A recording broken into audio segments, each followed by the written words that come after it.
Go and invite the three other elected county officials as non-voting. Well, I favor the second, and I think, I see Commissioner Cron's point about, moving this pretty quickly, but we do have, I think, some very capable administrative staff that, I think could get us through a week or two without an administrator.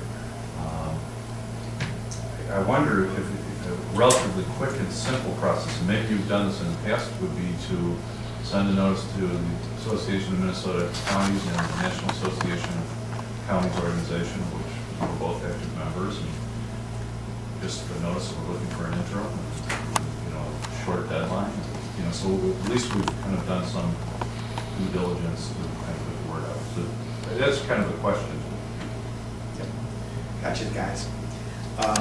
In response to 2 points that you said, first, to send something to the state would suggest that we were doing a nationwide, or at least a statewide search. I would assume that that would probably not meet the criteria, because we probably should be looking for somebody who is intimately familiar with the county.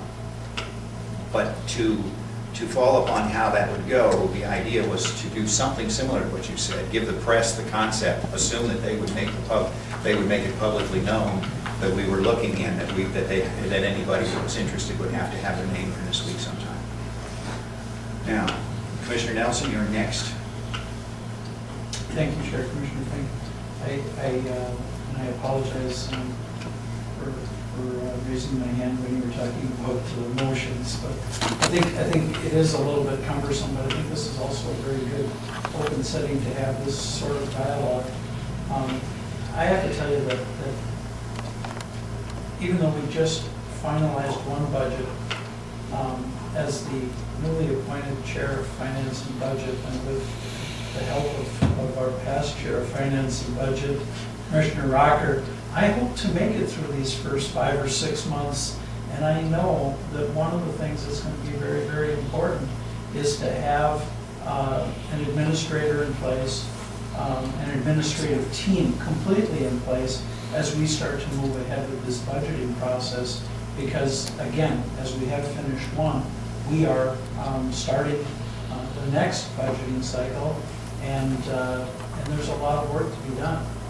With that said, I strongly believe that we move forward with this, and I have to tell you that the next time around, for me, when I look at an administrator for St. Louis County, I will be looking for one thing, and that is ownership. And that is someone who lives in St. Louis County, or who lives close to St. Louis County, or who has ownership in northern Minnesota, because I've only been through this one time, but I don't see a lot of sense in the revolving door policy that is St. Louis County administration. 3 years now, 4 years now. I want somebody who's here, who has an investment in St. Louis County, and who we know is going to be here when they retire. They're going to live in St. Louis County. Those are the types of individuals I'm looking to lead St. Louis County. So with that said, I would like to see us move forward today. I think it's important we get an interim into place as quickly as possible, and that we start this process off today. To both you and Commissioner O'Neill's comments, the interim, no matter who they are, cannot be hired until February 9th, which is a Saturday, and for our purposes probably would be February 11th. That would be the starting date for any new administrator. We can, in fact, make the selection well in advance of that, but we cannot hire them until after February 8th.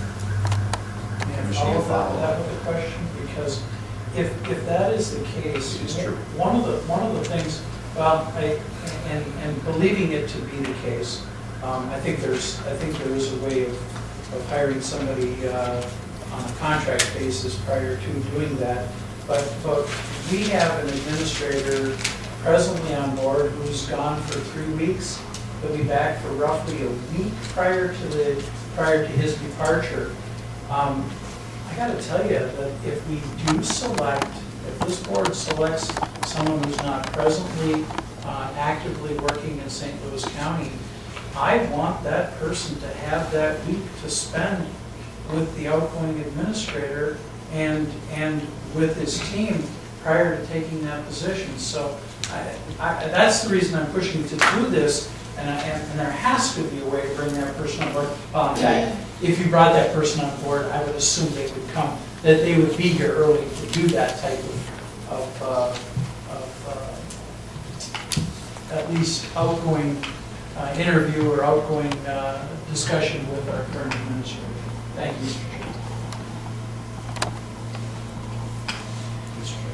Chairman. I'm thinking, sir. Oh, but you were next, but just be patient here for a second. There was Between the county attorney and our new civil service person, I'm sorry. Yes. Would you all please think about what Commissioner Nelson just said? I'm under the impression that we are either statutorily positioned to not be able to do anything. While a meeting as such could be held, it cannot be done under a contractual agreement or anything other than a handshake that the two of us do. So I'm absolutely positive you cannot have the two of them on at the same time. Okay. Having said that, Commissioner Crum, I got you, Commissioner. Thank you, Mr. Chair. I want to argue for the first option. Yes. I certainly take into consideration what Commissioner O'Neill must be thinking and going through, being this is his first time that this has happened, because it looks, on the surface, it would look like you would want to send out resumes to everyone and so on, and do that. But we have to focus in on what we're doing. And what we're doing is we're hiring someone for a undetermined amount of time. And we're looking for someone who can hit the ground running, who can keep current projects and initiatives going. That's what we want. And if we send out requests for people, whether here or out in the cities or wherever, how are we going to find someone who will come all the way to St. Louis County for 1 month or 6 months, or we don't know what to tell them, any of those things, and be able to come in fact, just about on a certain date, February 9th or 8th or whatever it is. I don't think there's anyone out there who would be even able to control their life in such a way as to fit that criteria. I think we need to find somebody who can hit the ground running. As I said in the past, we have turned to our capable deputy administrators. We have one sitting over there, Mr. Eichenberg, who could take it and who has taken it several times, bailed us out on many occasions. And we have Lisa Pottswell, another one. We need to fill this slot, and then we need to have a very thorough process to find the person wherever they may come from for the permanent director. So I would say we need to move ahead and keep things moving. Commissioner Crone is accurate in his assessment that the county board has the right to hire whomever they want to at a particular point for an interim, and they can do it yesterday. He has that. That is true. Please. Commissioner Forsman, you were on the list. I realize, but I think most of the questions I have been asked or answered. Commissioner O'Neill, you are next. In this question, Commissioner, think about whether if we hired someone that would come in the week before to meet with Dana Fry, couldn't we contract with that person for a day or two of training? And I wonder if Attorney Ford or Martha could. Mr. Chairman, Commissioner, it would be my understanding that we probably could contract with a person, or we could appoint them to a class other than administrator.